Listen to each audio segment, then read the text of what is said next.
nagpadala. Okay? Yan. Huwag masilaw sa pera. No? Mas maganda yung kumikita ka na pinadaan mo sa hirap, no? Marangal, no? Yung parang umiiyak ka na kahit parang ayaw mo nang magtrabaho.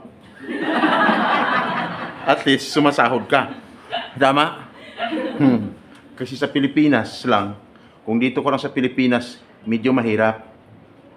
Kaya kayo alis dahil sa ano?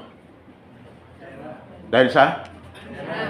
Lakasan nyo. Alis kayo dahil sa?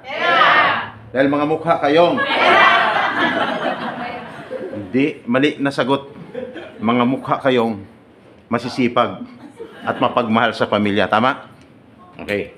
Ngayon, hindi pa ko napagpakilala ng lubusan. Dapat makilala nyo ako. Dapat lahat na nakatayo sa harapan, alamin nyo ang kanilang mga pangalan. No? Hindi lang tango ng tango ka, hindi mo namang lubusan kakilala yung tumatayo sa harapan. Kaya dapat, alamin nyo ang pangalan at dapat may apelido. At dapat mayroon pang numero, contact number na pwedeng mapagtanungan ninyo. Tama? Yung mapapagtanungan mo, no? Hindi lang pinicturan mo diyan, tapos itong tawagan mo pagkatapos, pag tinawagan mo, ang sagot sa'yo, the number you dial is either unattended or out of coverage area. Please try a call later. Yun pala, nadali ka na. Ingat. Kaya ako yung magpakilala. May mga ballpen ba? Okay. Dito, trabaho talaga tayo pagdating sa part ko. Trabaho tayo. No? Ngayon, try nyo kung maisulat yung pangalan ko. No? May ballpen lahat, ha? Okay. Are you ready? Are you ready? Ready. Oh, mapasalikod ka sa harapan, dapat ready ka, ha? Okay, itong pangalan ko, bidawi, Mrs. Sam Carabao sa tagapagsalita ng MIPA OFWs. Monday hanggang Saturday. Nandito rin po kami. Ang iba, nagtatanong, Mrs. Sam, bakit ka nandito? Nandito kami dahil sa napakarang mga services para sa inyo. Ang iba nagtatanong, Mrs. Sam, ano naman ang mga services niyan? Ang lagi kong sagot, ganito, mamaya, inyo malalaman ang buong detalye sa aking pagbabalik. Ang tanong, naisulat niyo bang pangalan ko? Sabi na iba, sayang lang, niloko nyo lang kami. Kumuha na kami ng ballpen at papel. Wala pa rin naisulat na pangalan. Okay, pangalan ko, Sam. Sa probinsya, ang pangalan ko, Samuel. No? Tawag sa akin ng mother ko, Samuel! No? Uli na dong! Yan, salitang, ano yan, Latin. Uli na dong! No?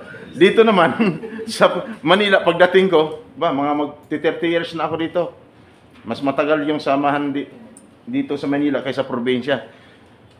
Ginawa kong pangalan ko, hindi Samuel, kundi Sam. Kunting level up ba?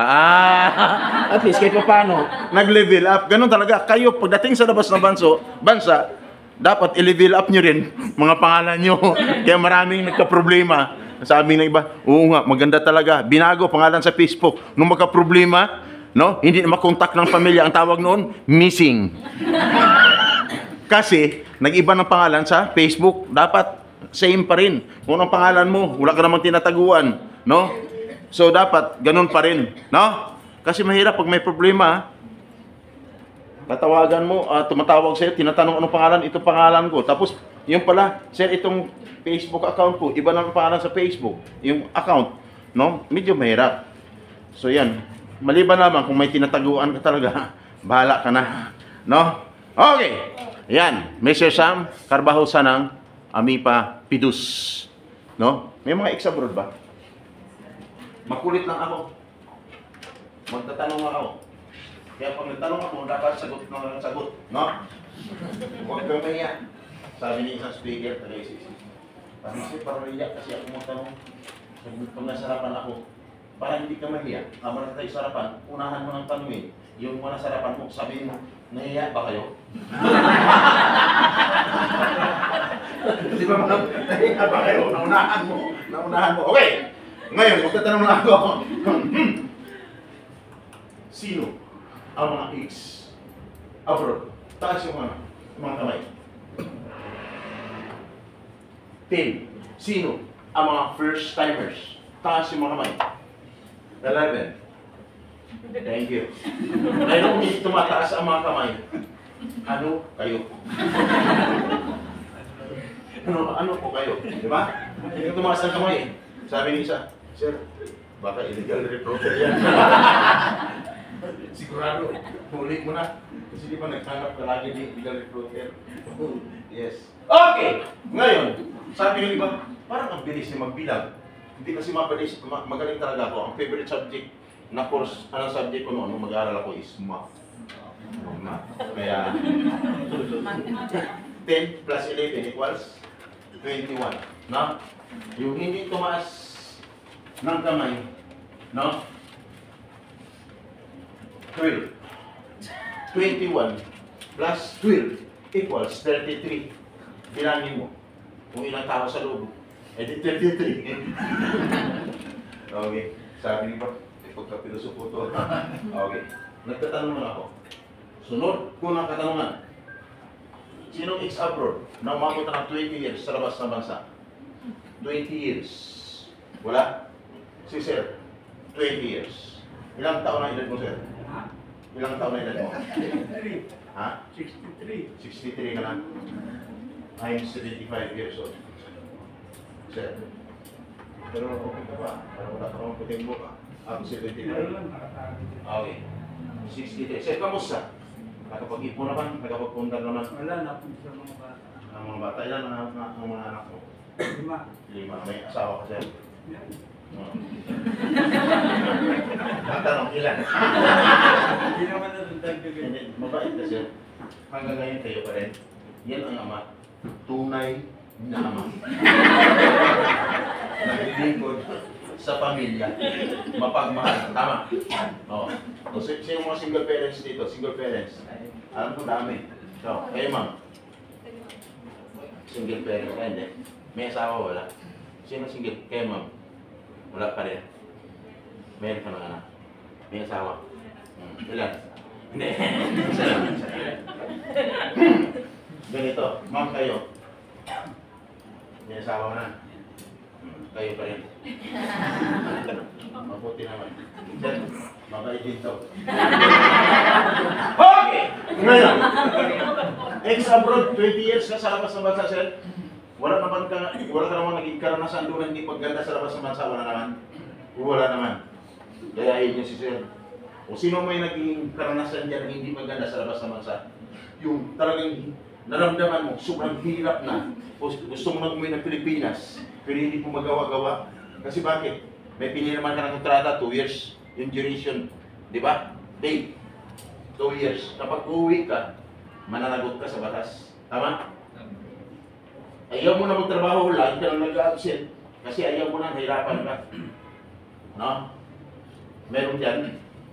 Wala din. O nahiya lang. Ngayon ganito. Yung mga just causes na yan, yung yung ano ka, yung ayaw mo na magtrabaho, wala namang violation ng employer. Tanda na, may mga kadahilan, may mga ano yan, may mga just causes or magiging sapat na ground yan para ikaw ay i-terminate ng employer mo. Nabanggit ito kanina. Ganon din sa mga workers. Pag ang employer may violation, pwede naman terminate yung worker sa kanyang employer. Pwede pagbabayarin ng ilang buwan o ilang taon na dapat pagtatrabahuan mo. Yung tinatawag na unfinished portion of contract. Pwede silang kakasuhan. Ikaw rin, ganun din. Pag nagkaroon ng violation, kaya normal lang. Katulad sa tumatawag sa ating ends, talagang siya naman ay may sapat na ground. Bali yung sabihin may fracture sa loob ng dibdib.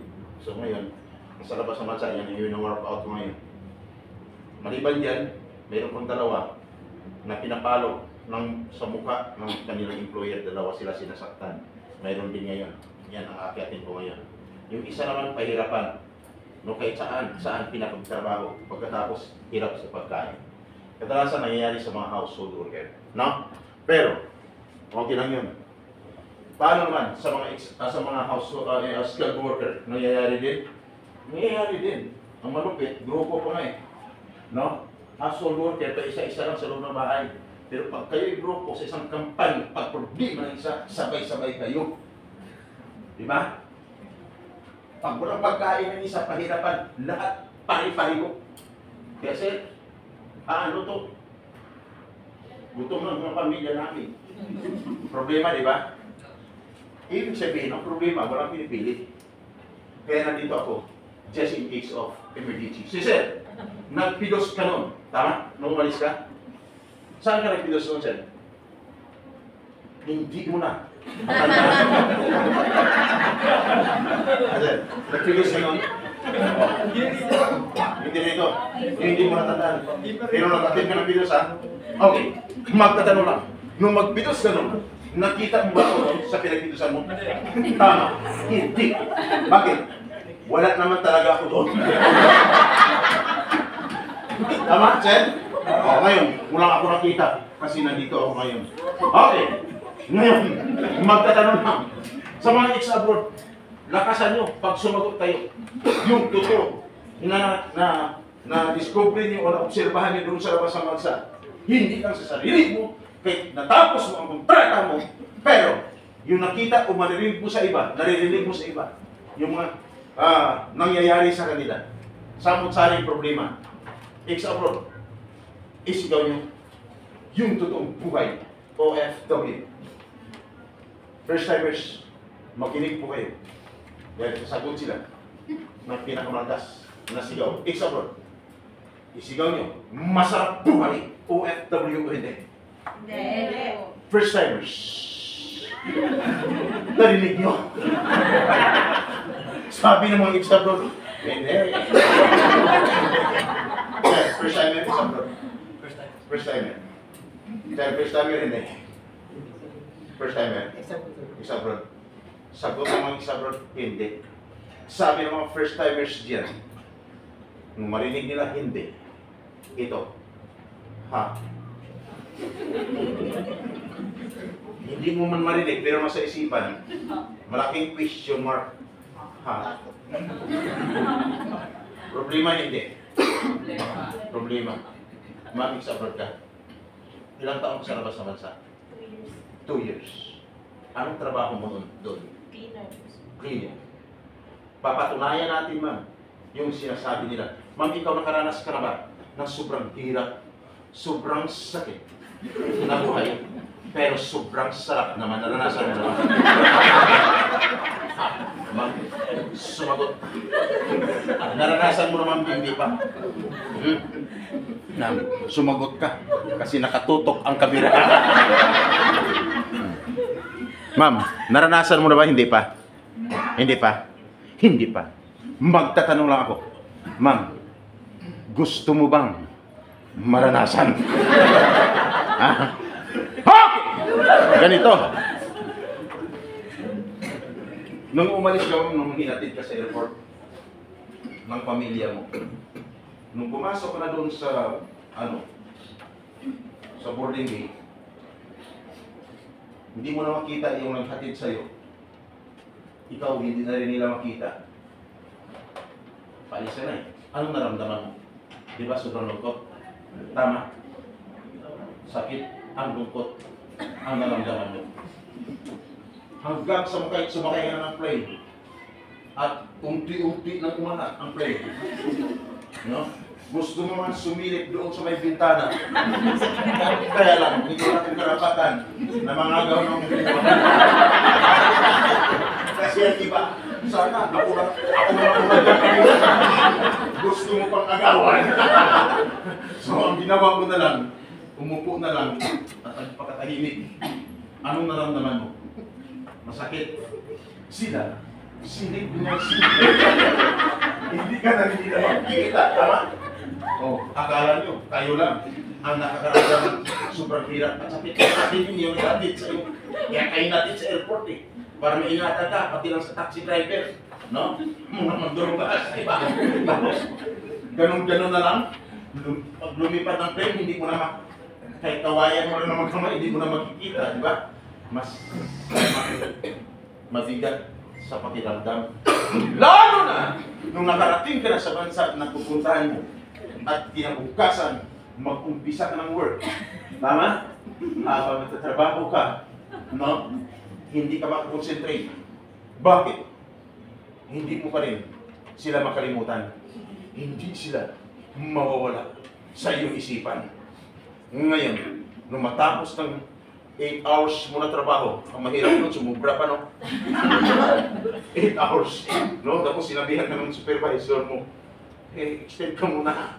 Di ba? Nag-extend ka ng 1 hour o 2 hours, tapos natapos mo ang work, gutom ka na. Gusto mo na kumain. Tatawag sa mahal mo sa buhay. Wala naman sila doon. Hindi mo pwedeng gawin.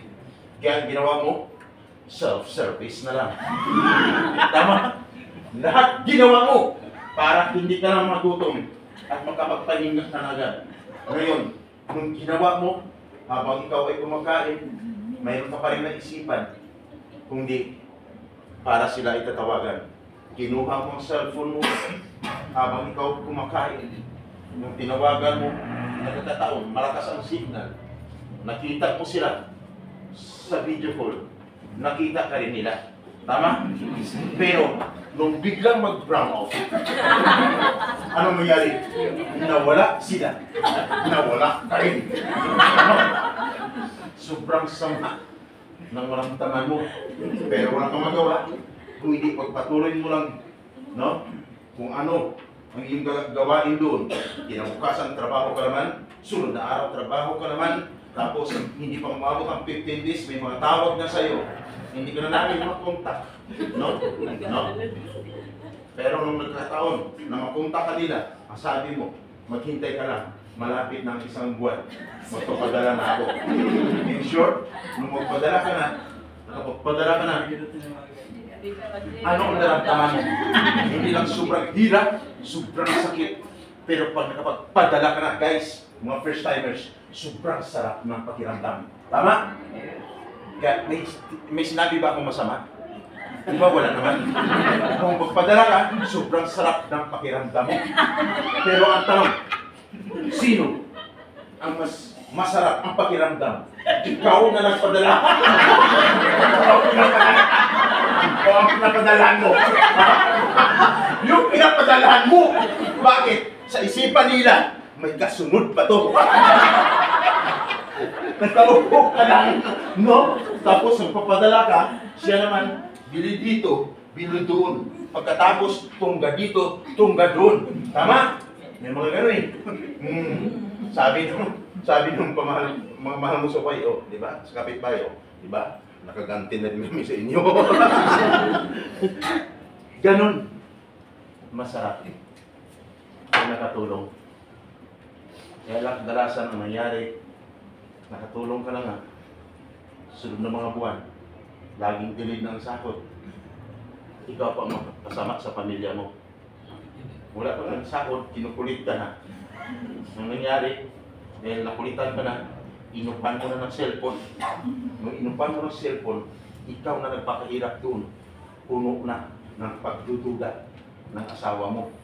Kaya ang nangyari, hanggang sa matapos ang kontrata, nauwi sa hiwalayan.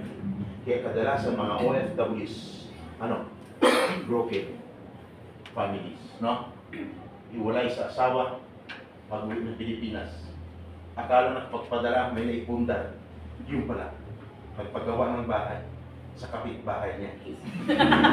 No? Lilipat sana. Yung pala, nawala na.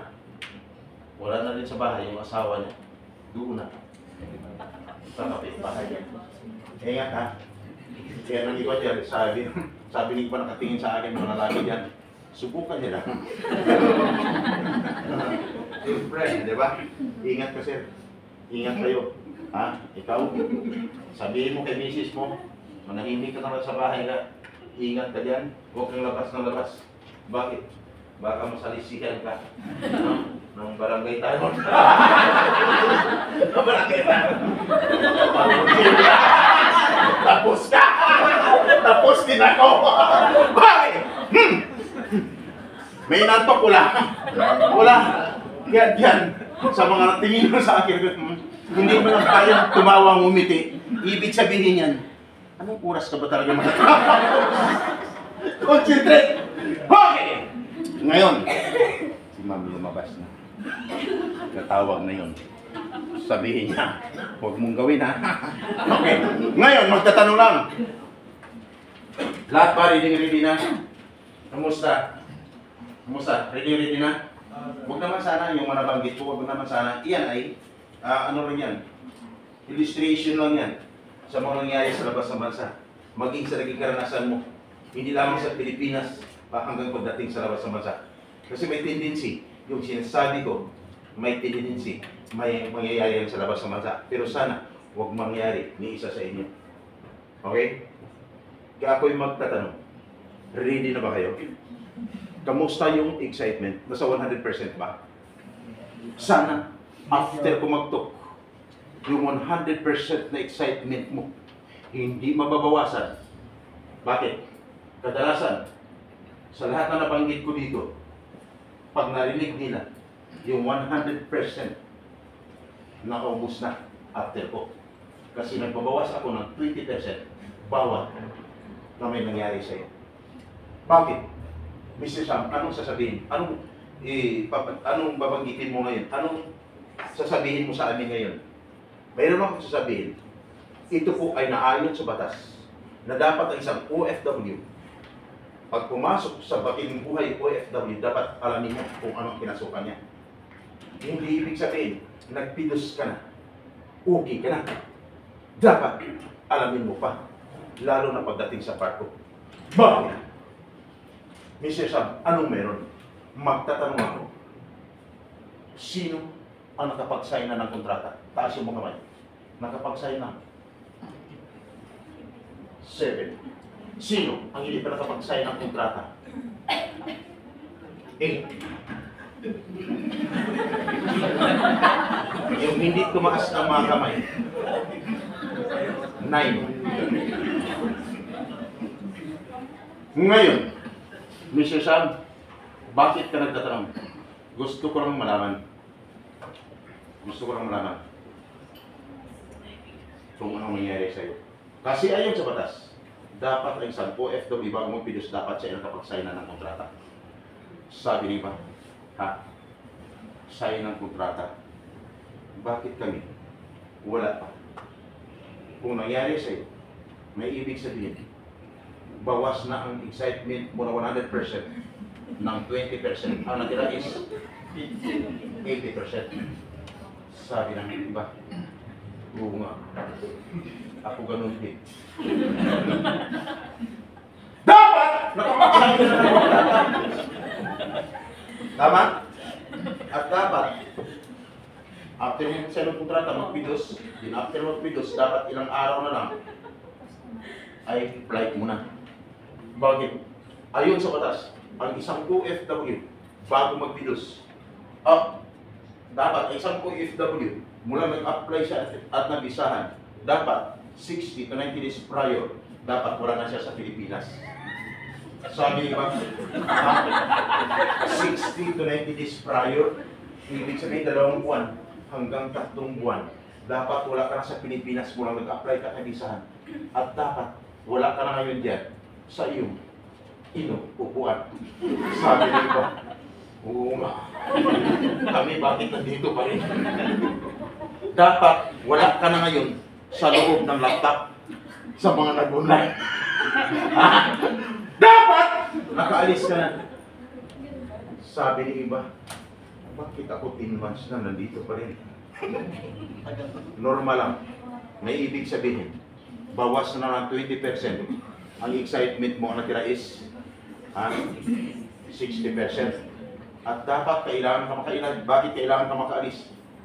Kasi hindi ka lang nakapag-sign ng kontrata, hindi ka lang nakapag-pidos. Ang iba niya nakapag-bayad ng placement fee. Tama?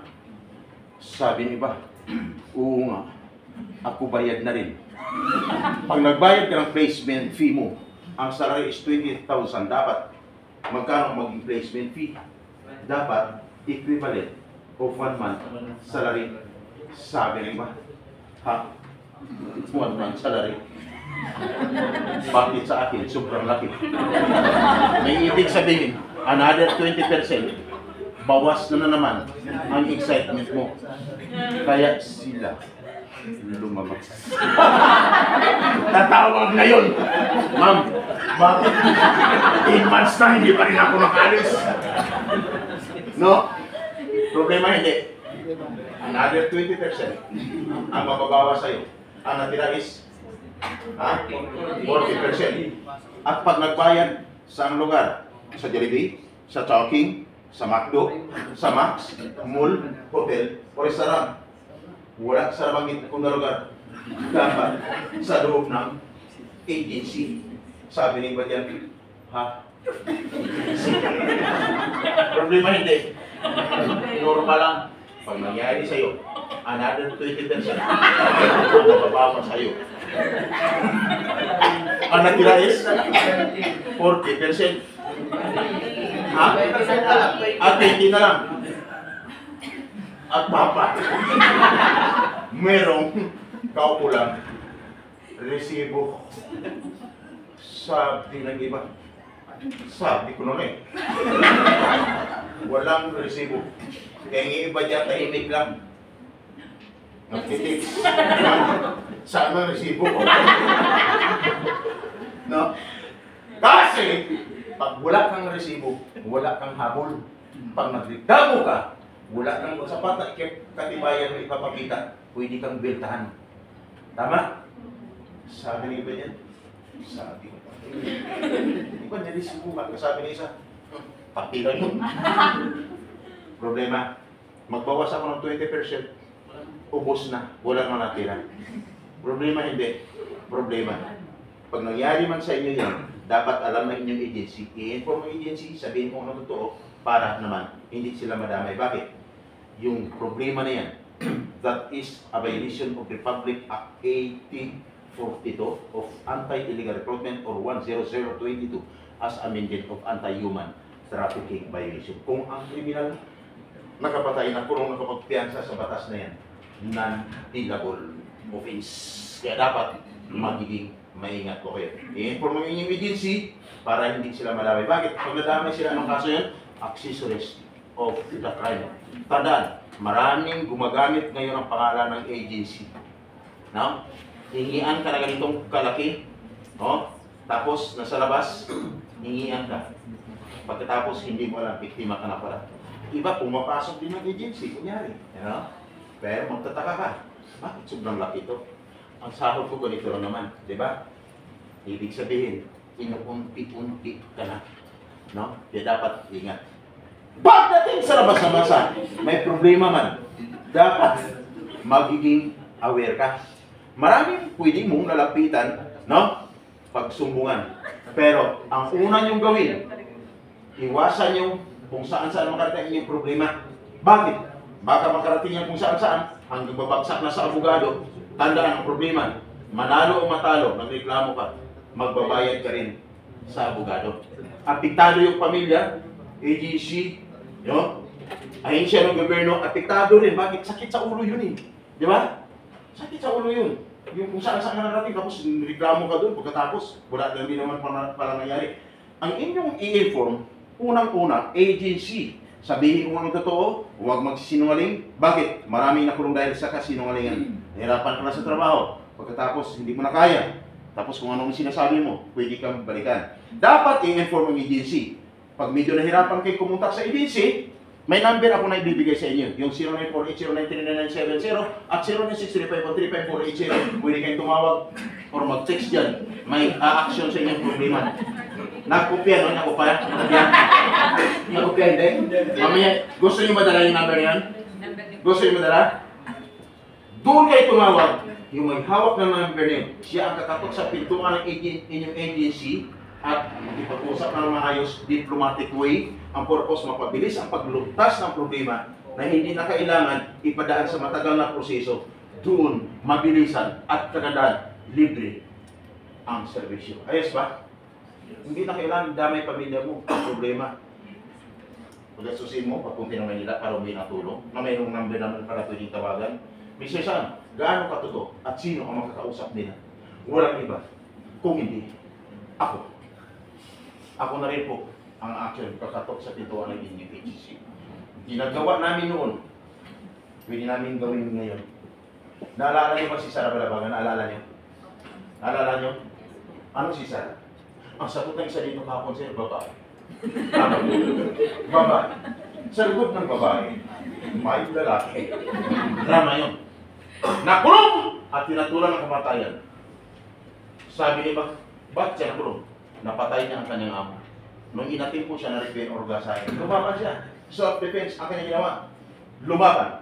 Ipinatanggol ang kanyang sarili hanggang sumapatay ang kanyang employer. Kung kaya, ang kapalit, itinulong siya at inatulan na kamatayan. Suko! Sir! Ma'am, pag ikaw, kung ginawa kay Sarah, huwag naman gawin sa'yo. Anong gawin mo? Lalaban ka, hindi. Ang sagot ng isa dito kahapon, no? Sabi niya, sir, hindi na lang. Sabi niya, laban. Huwag gawin. Pero ligtas ang may Sarah Balabagan sa bingit ng kamatayan. Sabi niya ba dyan, kasi household naman yun.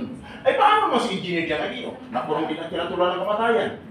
Isang engineer, maganda ang position, maganda ang profession, maganda ang kanyang sahod. Pero bakit siya nakulong din at tinatulan ng kamatayan? Nakapatay din siya ng ibang lahi. Leader pa ng isang grupo. Nung pinagtutulungan siya ng 6, self-defense lang ang kanyang ginawa, kaya napatay niya ang leader ng isang grupo. Nung mapatay niya, ano ka pa rin? Nakulong din at tinatulan ng kamatayan.